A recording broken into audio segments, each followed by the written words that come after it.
Get your filthy hands off me. I don't need some ghetto charity case wiping me down. The words weren't shouted. They were worse. They were spoken with the calm, cutting precision of a surgeon's scalpel, designed to dissect a person's dignity layer by layer. They sliced through the opulent air of the St. Regis Astor Court in New York City, a place so steeped in old money that the silence itself felt expensive. That silence shattered. The delicate melody from the harpist in the corner faltered. A string plucked wrong. The clinking of Christoffel silverware against Wedgwood china stopped dead. Conversations about billion-dollar mergers and summering in the Hamptons evaporated into the gilded ceiling. Every head turned. Every eye, from the titans of industry to the junior analysts hoping for a crumb of recognition, swiveled to table one. And in the periphery, dozens of smartphones, previously hidden beneath napkins, tilted ever so slightly, their small red lights blinking on like malevolent eyes. The revolution, it turns out, would be recorded. What are you about to hear is not just a story. It's a goddamn reckoning. A story about power, prejudice, and the catastrophic mistake of underestimating the person pouring your water.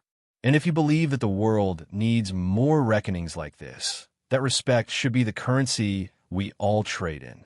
Do me a favor and hit that subscribe button and turn on notifications right now, because you are not going to miss a single solitary second of this. At the center of the storm, Julian Thorne, the 42-year-old billionaire CEO of Apex Dynamics, didn't so much as flinch. He was a man carved from ambition and arrogance, a titan of the tech world who saw people as assets or obstacles. Right now, he was merely annoyed, brushing at the sleeve of his Tom Ford suit, where a few drops of 1982 Petrus, a wine that cost more than the waitress's monthly rent, had dared to land.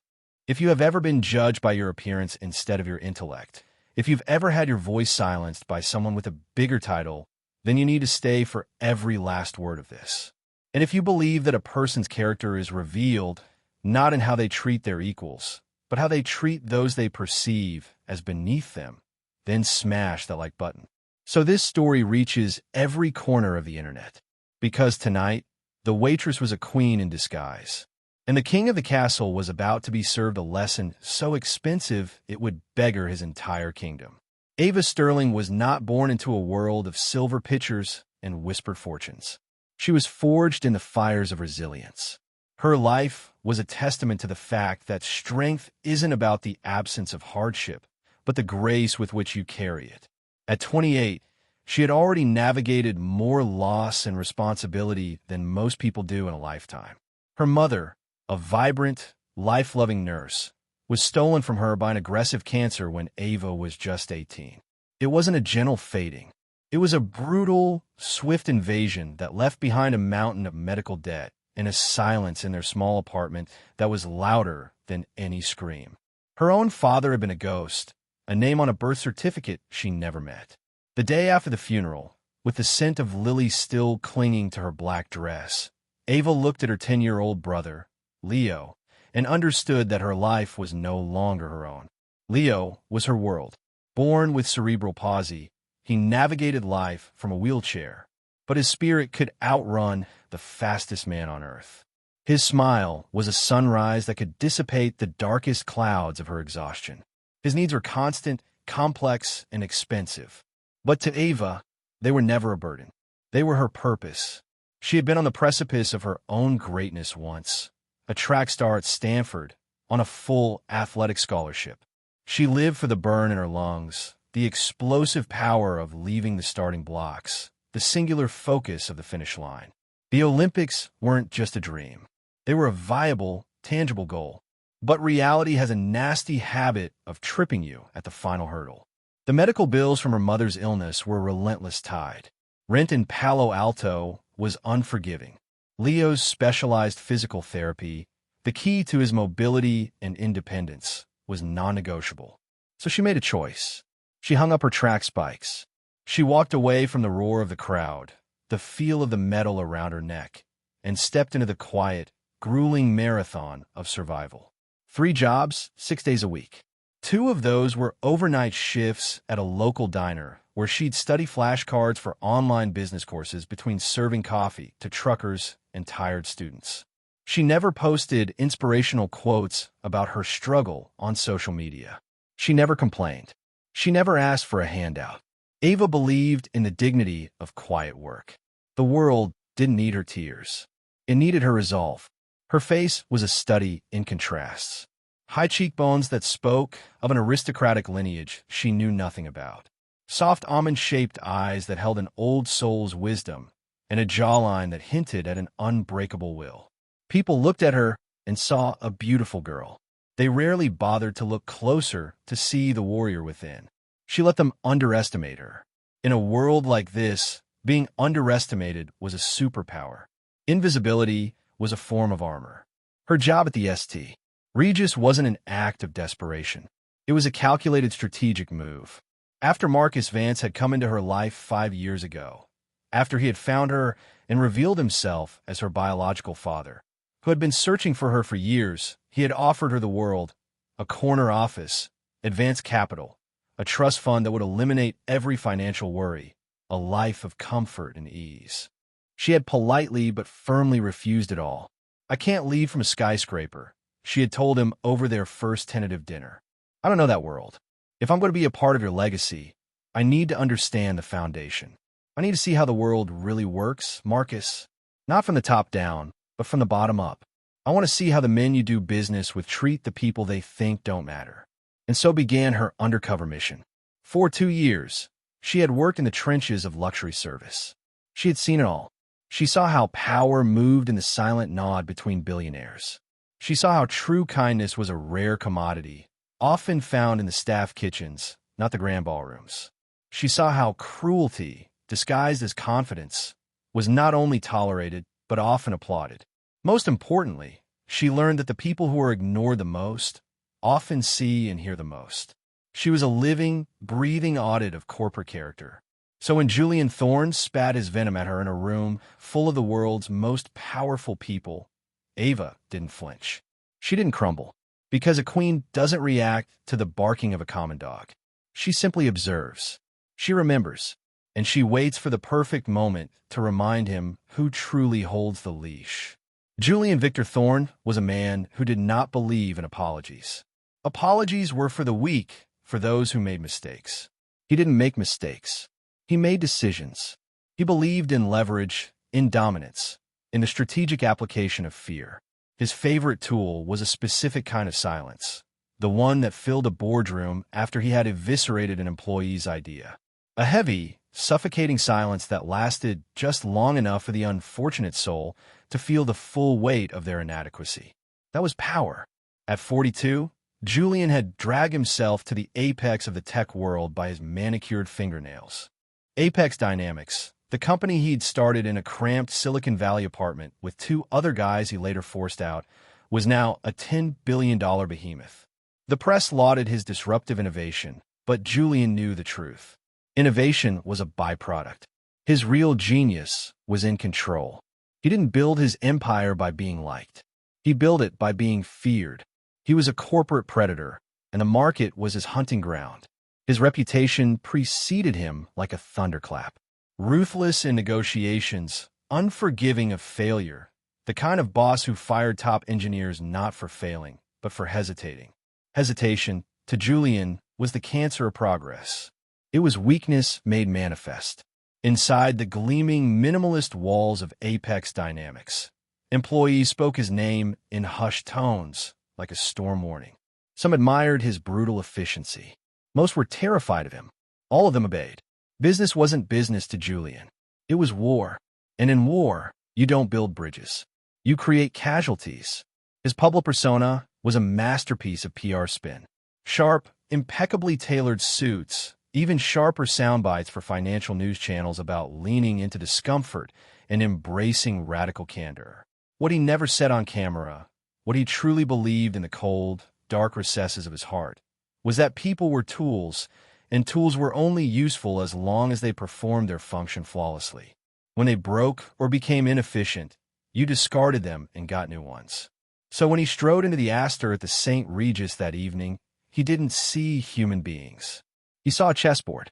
Marcus Vance, the legendary reclusive investor from Vance Capital, was the king he needed to capture. Everyone else in the room, the other investors, the executives, the wait staff, they were all just pawns. Background noise. He made it a point never to look servers in the eye. He never said please or thank you. Why would he? You don't thank a hammer for hitting a nail. He never once stopped to consider that the person carrying a tray of champagne might one day carry a vote on his board or a voice that could reach millions or something far more dangerous. The truth. He wasn't stupid. He was arrogant. He could read a 100-page contract and spot a misplaced comma that would save him millions. He could anticipate market trends months in advance. He understood the complex dance of finance and technology. But what he never learned, what he never bothered to value, was the simple, unassailable currency of human character. And on this gilded New York night, that singular glaring blind spot was about to become a $5 billion liability. Because the woman he had dismissed as a ghetto charity case, the woman he saw as nothing more than background noise, was about to become the lead story on every news feed in the world. And he was about to become the cautionary tale they'd be teaching in business schools for the next 50 years. The Astor Court shimmered, a dreamscape of calculated opulence. Freshly cut Casablanca lees perfumed the air, their scent mingling with the faint, expensive aroma of leather and vintage perfume. Ivory linens draped over dark mahogany tables, each set with a constellation of crystal and silver that caught the light from the massive chandeliers above. The quiet, elegant notes of a live harpist went through the room like a silk ribbon. This wasn't just a dinner. It was a coronation. The kind of event where the future of entire industries could be decided over a course of seared scallops, where fortunes were made with a handshake and empires could crumble with a single ill-chosen word. The guest list was a veritable gallery of American power, venture capital legends who had funded the rise of Silicon Valley, media mogul whose networks shaped public opinion, and even a discreet U.S. senator trying to look like he wasn't there to court donors. But the gravitational center of the entire evening was one man, Marcus Vance. Marcus didn't command attention with noise. He commanded it with his presence. At 68, the German-born investor was a quiet force in a world of bombast. His firm Vance Capital was famous for two things: generating astronomical returns and investing only in ventures with a strong ethical compass. He had passed on dozens of companies that went on to become giants because he didn't like the character of their founders. What made him so powerful wasn't just his money. It was his impenetrable silence. He spoke rarely, listened intently, and when he finally did offer an opinion, markets moved. Tonight, he was the final piece of the puzzle, considering a $5 billion full acquisition of Apex Dynamics. The entire tech world was holding its breath, waiting to see if Julian Thorne could close the deal of a lifetime. And just a few feet away from all, Ava Sterling moved with the silent grace of a shadow. Her crisp black uniform was immaculate, her hair pulled back in a severe, elegant bun. Her posture was flawless. She was part of the room's essential machinery, present and vital, but designed to be unnoticed. She knew the intricate ballet of elite service. She knew which guests preferred sparkling water, and which preferred still, which titans of industry were diabetic and needed their dessert sugar-free, who made eye contact and offered a quiet thank you, and who, like Julian Thorne, looked straight through her, as if she were made of glass. She felt the tension in the air tonight. It was a palpable thing, a low-frequency hum that vibrated in her bones. She had prepared meticulously, spending the last 2 days memorizing the profiles of every guest at Table 1, reviewing Marcus' known dietary restrictions and Julian's preference for obscenely expensive Bordeaux. She was ready for anything, or so she thought. Julian Thorne held court at the head of the table, his back ramrod straight, his confidence radiating like heat. Marcus sat opposite him, a portrait of calm, his face an unreadable mask of polite interest. Their respective entourages flanked them, a chorus of nodding heads and sycophantic smiles. Ava approached the table, the heavy bottle of 1982 Petrus in her hand. Her steps were silent and steady. Her hand did not shake. She leaned in, her body angled perfectly to pour for Mr. Thorne. And that's when the universe, or perhaps fate, decided to intervene. A junior executive trying too hard to impress Julian gesticulated wildly while telling a story, his elbow catching Ava's arm just as she began to pour. The glass didn't shatter. The bottle didn't fall. The spill was slow, almost deliberate. A river of deep blood-red wine flowing across the pristine white linen. A creeping stain heading directly for the cuff of Julian Thorne's thousand-suit jacket. A few drops spattered onto his custom monogram cufflink. Ava reacted instantly professionally. "My deepest apologies, sir," she said, her voice a soft, controlled murmur, already reaching for a fresh napkin to blot the spill. It was pure muscle memory, years of training kicking in. But Julian Thorne didn't see an accident. He didn't see a professional trying to rectify a mistake. He saw an affront, a stain on his perfection. He spoke not like a man addressing a minor mishap, but like an emperor addressing a slave who had dared to scuff the royal marble. "Get your filthy hands off me," he hissed, his voice low, but carrying in the sudden vacuum of silence. "I don't need some ghetto charity case wiping me down." The words hung in the air, toxic and radioactive. The entire table froze. Conversations died mid-syllable. Forks and knives hovered over plates. The harpist in the corner let the final note of her piece hang, a dissonant chord in the suffocating silence. Ava stood perfectly still, napkin clutched in her hand, her eyes downcast, not in shame but in calculation. She had endured microaggressions her entire life. The subtle insults, the backhanded compliments, the jokes whispered just loud enough for her to hear when people assumed she was just part of the scenery. But this was different. This was a public execution of her dignity, and the entire room was a witness. Julian didn't apologize. He didn't show a flicker of regret. He disdainfully plucked a new napkin from the table sitting next to him and dabbed at his cuff, an expression of pure disgust on his face, as if he'd just touched something unclean. One of his vice presidents let out a choked, nervous laugh, a pathetic attempt to diffuse a moment that was now as dense as a black hole. Ava's stillness was her response. That silence, that refusal to be broken, was more powerful than any scream of outrage. Across the table, Marcus Vance slowly, deliberately placed his fork down on his plate. The quiet click of metal on china was as loud as a gunshot. He didn't speak. He didn't blink. But his gaze, cool and analytical, shifted from Ava to Julian, and it carried the weight of a judge's gavel. Finally, Ava stepped back from the table. "Please enjoy your meal," she said, her voice perfectly even, impossibly calm. There wasn't a trace of fear or anger in it, only something far deeper, something that sounded like resolve. Around them, the room tried to reboot. The machinery of polite society sputtered back to life, but the conversations were forced, the laughter hollow, phones buzzed under the tables, not with business deals, but with messages flying back and forth. "Did you hear that? Unbelievable. He's done." The damage was done, but not to Ava. The real fissure, the deep structural crack no one could unsee, was opening right beneath Julian Thorne's expensive Italian leather shoes, and by the time he realized he was falling, he would already be in a free fall, while others at the table awkwardly cleared their throats and shifted in their seats. Marcus Vance remained preternaturally still. It was a stillness that radiated power, the kind that makes people profoundly uncomfortable because it says, "I saw everything, I heard everything, and I forget nothing." At 68, Marcus had seen 100 Julian Thornes.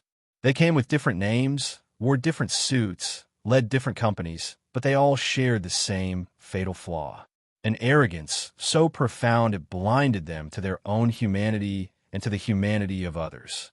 He had grown up in the rubble of post-war Berlin, raised by a single mother who had survived horrors most people only read about in history books. She had taught him the immense value of silence, not as a sign of weakness, but as a strategic advantage.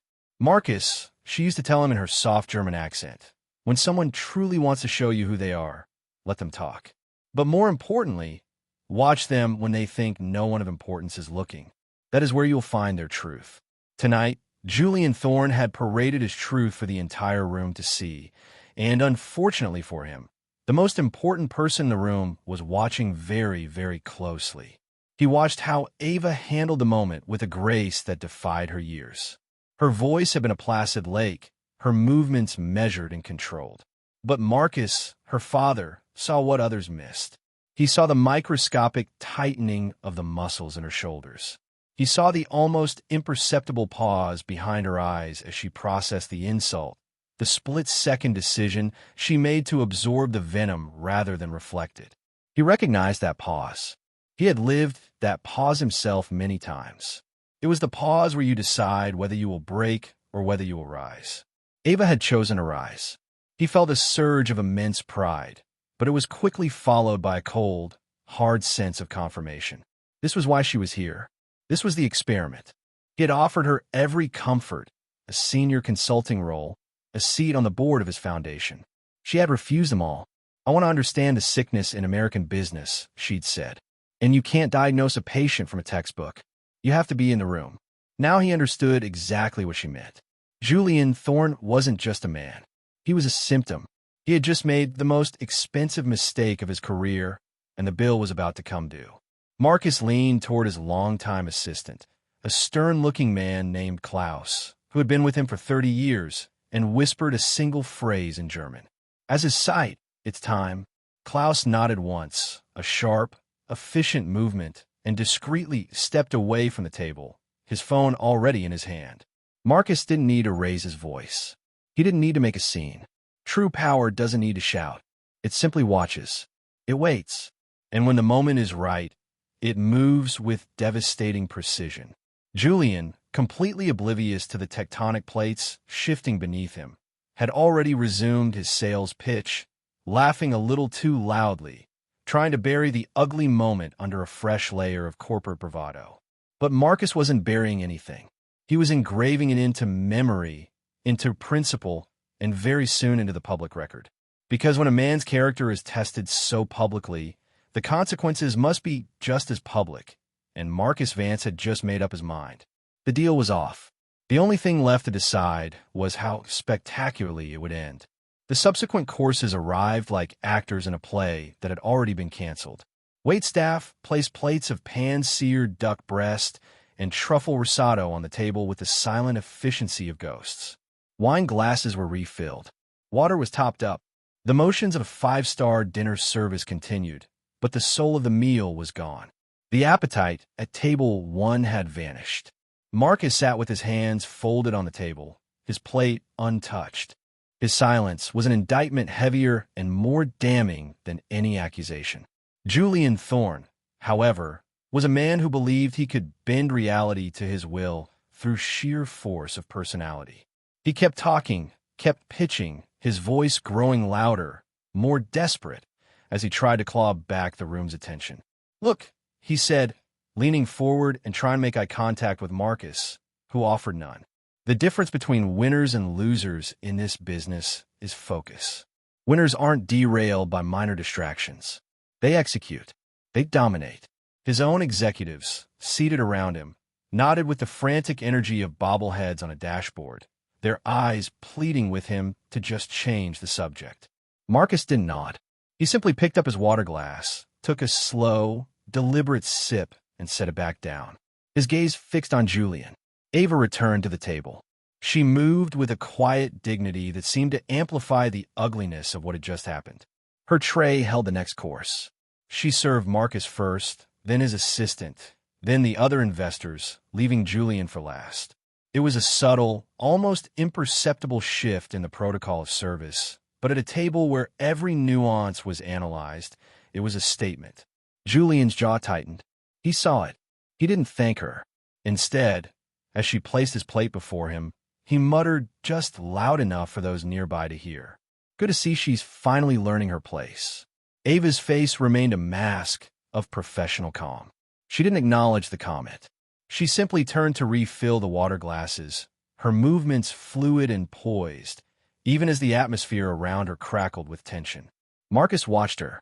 He saw the way she offered a warm, genuine smile to an elderly woman at the next table. He saw the way she bent down to pick up a fallen crayon and return it to a small child, her eyes softening for just a moment. This wasn't just service. This was character in action. This was grace under fire. This was grace under fire. And Julian Thorne, for all his billions and his supposed genius, was utterly blind to it. He only saw a uniform. He only saw someone beneath him. "Let's get down to the numbers. Marcus," Julian said abruptly, trying to seize control. "$5 billion.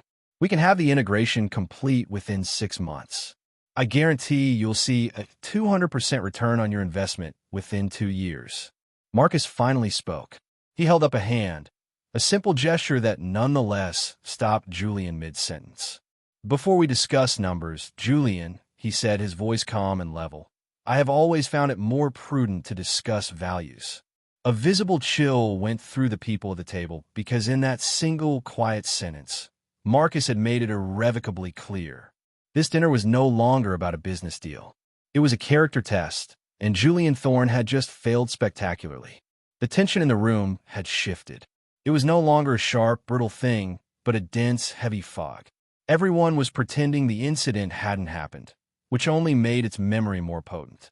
Ava approached the table again, the heavy silver water pitcher in her hand.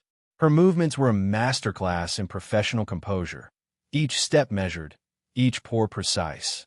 She had served hundreds of tables like this one, filled with dozens of men just like Julian Thorne. But this was different. This was the endgame. She reached Julian's end of the table. As she tilted the pitcher to refill his glass, his hand shot out like a snake, his fingers clamping down on her wrist. The grip wasn't brutal enough to leave a bruise, but it was hard, controlling, and utterly demeaning. It was a message. "You will wait until I am finished speaking," he hissed, his voice a low, venomous whisper, his breath hot with wine and fury. "When men are conducting business, you do not interrupt. You stand still. You be invisible. That is what the help is supposed to do." His grip lingered for a moment too long. This time the room didn't stop. No one gasped, but every eye at the table, and many from the tables nearby, saw it. They saw the billionaire CEO physically restrain a waitress. Ava looked down at his hand on her wrist, then up at his eyes. She didn't struggle. She didn't look afraid. She met his stare, and in her eyes there was not fear, but a cold, clear focus. "Yes, sir," she said, her voice quiet but unshakable. "I understand completely." Then, with a slow, deliberate movement that was all her own, she gently but firmly pulled her wrist from his grasp. She took one step back, her dignity a shield he could not penetrate. Julian blinked, a flicker of surprise in his eyes. He had expected her to flinch, to cower. He seemed disappointed that his final act of intimidation had failed to land. Across the table, Marcus Vance placed his knife and fork together on his untouched plate. He leaned over to Klaus, who had quietly returned to his side, and said 2 words in German. "Furious, executed." Klaus nodded and slipped away once more. Julian, still trying to salvage the unsalvageable, launched back into his pitch, his voice strained. But it was too late. Something had irrevocably broken. It wasn't just about spilled wine or a vile insult anymore. It was about a pattern of behavior. The kind of repeated offense that says, "This is not a mistake. This is who I am." That truth was no longer a suspicion. It was a witnessed fact, and the consequences were no longer a question of if, but of when and how. Publicly, Julian was in the middle of a sentence about projected fourth-quarter earnings when Marcus Vance slowly, deliberately rose from his seat. He didn't clear his throat. He didn't tap his glass. He simply stood, and the sheer weight of his presence commanded absolute silence. The table fell quiet. Then the entire room followed. Conversations dwindled. The harpist's hands stilled over her strings. The entire Astor Court seemed to be holding its breath, sensing that a moment of irreversible consequence was at hand. Marcus first looked at Ava, who had been standing poised and ready near the service station. She met his gaze across the room. It was a silent conversation between a father and daughter, a look of profound respect, of shared purpose, of love.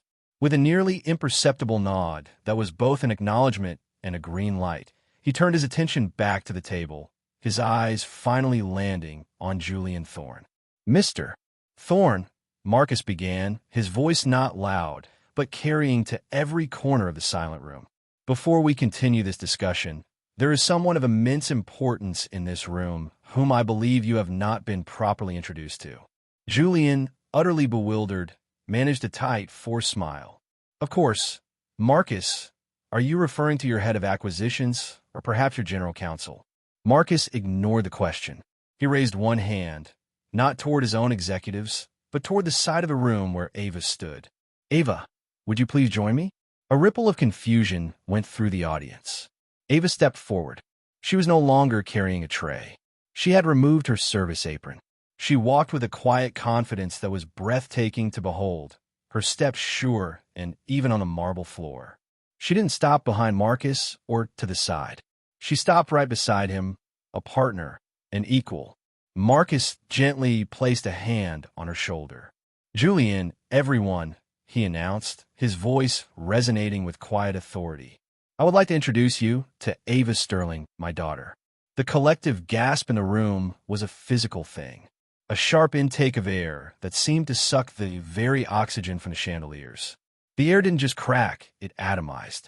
"She was adopted when she was 7 years old," Marcus continued, his voice unwavering. "She chose to keep her birth name, a name she wears with great pride. But make no mistake, she is my daughter in every single way that matters, and I am her father." Julian Thorne's face went through a rapid, horrifying series of transformations, from confusion to disbelief to dawning, sickening realization.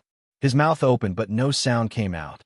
His face, normally ruddy with power and confidence, had turned a pale, ashen gray. "Ava has been working here for the last year," Marcus explained, his gaze sweeping across the stunned faces in the room. "Not because she requires the income, but because I wanted her to understand firsthand how the men and women who lead our nation's companies treat the people they believe have no power, how they behave when they think no one of consequence is watching." He paused, letting the weight of his words settle. "Tonight, all of you have been witness to a masterclass in that very subject." The murmur that rippled through the guests was electric. Phones, no longer discreet, were now held high, openly recording. The silence was gone, replaced by the thick buzzing sound of a billion-dollar deal and a celebrated CEO's career spectacularly imploding in real time. Ava stood tall, her chin high. She was not gloating. She was not vengeful. She was simply present, seen, vindicated. Marcus turned his gaze back to Julian Thorne one last time, his eyes cold as a winter sea. "The woman you called a ghetto charity case is a Stanford honor student who gave up an Olympic dream to care for her disabled brother. The woman whose intelligence you insulted is the person I trust most for her insights in a human character. The help you manhandled is the future of my entire enterprise." He let that final statement hang in the air for a heart-topping second. "The deal is off, Julian, and I suggest you check your company's stock price. I have a feeling it's about to undergo a significant market correction." The sound of a single chair scraping back should not sound like a death nail, but tonight it did. Marcus Vance calmly sat back down, picked up his napkin, and placed it on the table. The show was over. The room remained stunned into silence for a moment, and then the exodus began. It started with one of Marcus' associates standing up, then another. A venture capitalist from a rival firm quickly followed suit, muttering, "Unbelievable," as he walked away. It was a quiet, bloodless coup. Within 5 minutes, half the tables were empty. The ones who remained were furiously typing on their phones, selling off their shares of Apex Dynamics before the news went public. Julian Thorne was left standing alone at the head of the table, a king deposed in his own court, the ruins of his empire collapsing around him. Klaus, Marcus' assistant, reappeared at Marcus's side and whispered in his ear. Marcus nodded once. That was the final signal. Less than 10 minutes later, the first alerts hit the phones of every financial journalist in the country. Vance Capital pulls out of Apex Dynamics acquisition. Sources cite incident at private NYC gala. That was the first tremor. Then came the earthquake. A video shot from a nearby table clear as day went viral on X. The hashtagger ghetto charity case was trending worldwide within the hour. Billionaire CEO Julian Thorne caught in racist, abusive rant. The waitress who cost the CEO $5 billion. Daughter of Marcus Vance was undercover waitress in Thorne meltdown. By the time the staff began clearing the untouched dessert plates, Apex Dynamics stock was in free fall, plummeting 27% in after-hours trading, wiping out nearly $3 billion of value. Julian's phone was a vibrating, glowing brick of pure chaos. Panicked calls from board members, apocalyptic texts from his PR chief, furious emails from investors demanding answers. But there was no PR strategy that could spin this. The truth was raw, recorded, and relentless. By 11:47 p.m., the Apex Dynamics board had convened an emergency virtual meeting. At 12:14 a.m., they voted unanimously to suspend him indefinitely, pending an internal investigation. By sunrise, Julian Thorne wasn't a titan of industry anymore. He was a meme, a pariah, a headline in the business section under a single brutal word: collapse.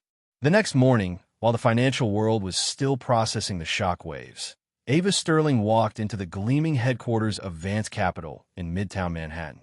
She was not wearing a uniform. She was not carrying a tray. She wore a tailored navy blue blazer and trousers that signified she was there for business. She wasn't just entering a building. She was stepping into her destiny. Waiting for her on the 50th floor in a corner office with a panoramic view of Central Park with a new sleek nameplate on the door. It didn't say director or vice president. It said something new, something radical. Ava Sterling, Chief Conscience Officer. The title wasn't a PR stunt. It was a statement of intent, a real position created at Marcus' insistence weeks ago, waiting for the right moment to be filled.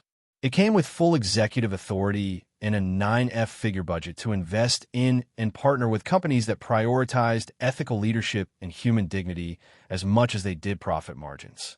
It was a role for a woman who had seen the absolute worst of corporate culture from the ground up.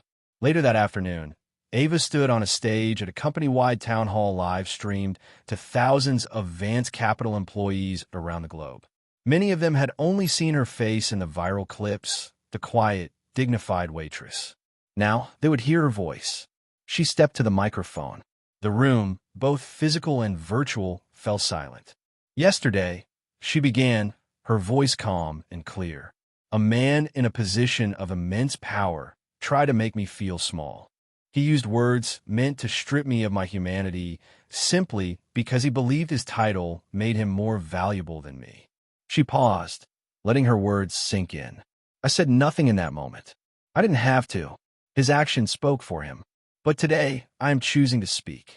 For too long, the world of business has operated under the false premise that decency is a liability and ruthlessness is a strength. We've celebrated the disruptors, the predators, the leaders who leave a trail of broken people in their wake, all in the name of shareholder value. Today, that era ends. There is a difference between power and leadership. Power is taken. Leadership is earned, and it is earned through respect, through empathy, through the courage to see the value in every single person, not just the ones who can do something for you. My new role here is not just a title. It is a mission. We will begin to calculate a new kind of ROI, the return on integrity.